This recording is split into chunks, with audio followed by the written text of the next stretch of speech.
رسول اللہ صلی اللہ علیہ وسلم فرماتے ہیں 3 قسم کے لوگ، ان کی بہت برائی بیان کی۔ المنان، المسبل، جو احسان کر کے جتلاتا ہے، جو شلوار وغیرہ ٹخنوں سے نیچے رکھتا ہے، اور جو قسمیں اٹھا اٹھا کر اپنا سودا بیچتا ہے۔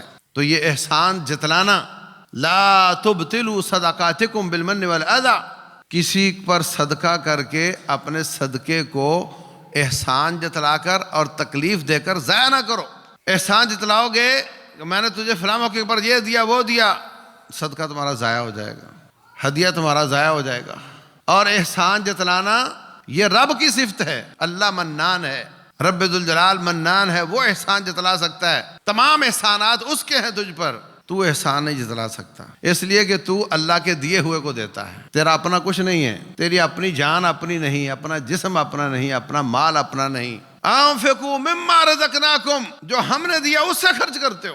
تو احسان کر کے کسی کو دے کر جتلانا، اس کو تکلیف دینا، کل آ جانا، پرسوں آ جانا، چکر لگوانا، اس کو موقع محل دیکھ لیا کرو، پھر آ جاتے ہو، پھر آ جانا، چکر لگواتا ہے، تکلیف دیتا ہے، اذیت دیتا ہے، باتیں سناتا ہے، اس کے بعد دیتا ہے۔ یہ تکلیف دینا یہ بھی اس کے اجر کو ضائع کر دیتا ہے، اور احسان جتلانا یہ بھی اس کے اجر کو ضائع کر دیتا ہے۔